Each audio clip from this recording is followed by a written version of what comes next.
Well, hello, my name is Kristin Meeks. I am an adjunct instructor for the IMC program at WVU, and the class I'm currently teaching is content marketing, and it is something that I do every single day. I own a boutique digital marketing company close to Parkersburg, West Virginia, that services clients all over the United States. And so every single day I get to talk content marketing and give advice and do trainings and help people grow their businesses and nonprofits through mainly digital, but a lot of content marketing in the traditional and non-traditional realm.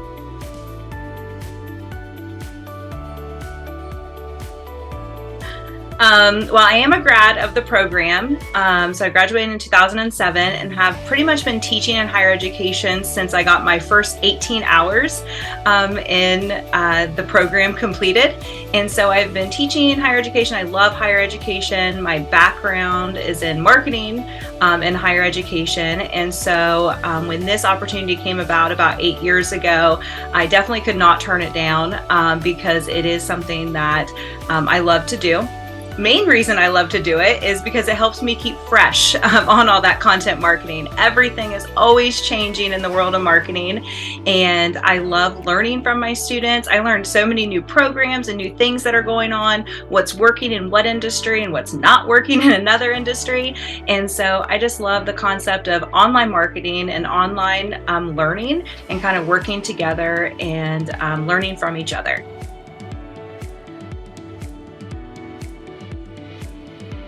Well, luckily, every single day, I don't think I've gone one day, not even on the weekends, without talking some sort of content marketing.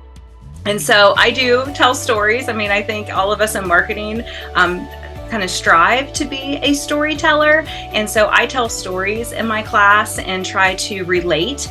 I try to tell students what has worked with me in similar situations. And I do think students like this. I've asked them before, do I tell too many stories? Do you want me to tell more or less? And a lot of times they come back to me later in an email or when the course is over and said, when you gave that relatable story, it helped me make a decision on kind of where I wanted to go with my content marketing plan. So I feel like I'm pretty relatable that way. I work with small businesses, but I also work with marketing directors in medium and large size businesses. So I think I bring a lot of that stuff to the table and help students stay engaged that way.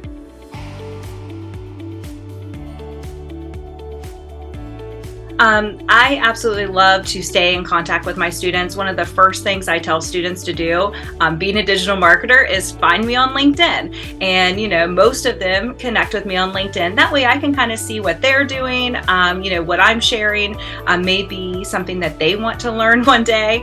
And I always really encourage the LinkedIn connection. I also teach a class where I encourage them to use the organization that they are currently working with so that they can actually start implementing that information that they're learning today, hopefully tomorrow, in their job. And so I've had tons of students come back to me, maybe even the day of, email me and say, okay, I'm going to pitch this to my boss today. And I'm like, okay, you got this, good luck. Let me know how it goes. One particular student a few years ago, now I was trying to remember what year that was, but it's been a few years now, started talking about bringing an organization into my area. And so I fully disclosed and said, I've heard this is coming.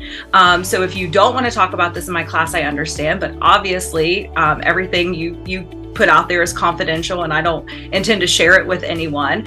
And she came back and said, I talked to my boss about it, and you're kind of our target demographic, and you also work with a lot of our target demographics. So we actually want you to read this, and we actually want to talk to you more about this.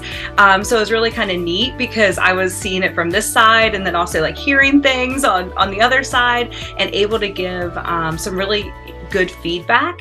It even happened that after the course was over, she emailed me and said, do you have 15 minutes? Because one of the strategies I put together in your class, I have a roadblock and I just don't know what to do. And I told my boss, I really think if I call Kristin, she'll talk it out with me and I'll be able to get through it. And so I said, yeah, sure, call me. I'm in the car, call me.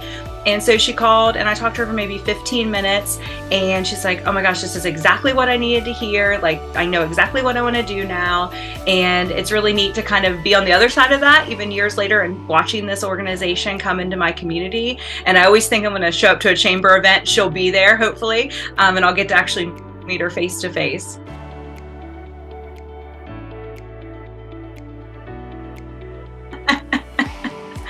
Well, I obviously think my pepperoni rolls are the best in the entire state. And my husband luckily agrees with me. I use very little bread. We are like paleo most of the time. So I use very little bread and lots of pepperoni. But we have when we travel, we always stop and taste all the pepperoni rolls. Tomorrow's Bakery in Clarksburg, I think, is our favorite. And we have actually thought about opening a bakery and making just pepperoni rolls. So stick, sliced, dice, or ground? Sliced. And is cheese ever acceptable? Well, I like cheese, but my family does not. So I sometimes add a little bit of cheese and try to keep those separate, but they are just plain Jane. So like when I make them, but sometimes when I get them, we also have JR's Donut Castle around us, who has amazing pepperoni rolls as well. So sometimes when I go through there, I get one with cheese in it.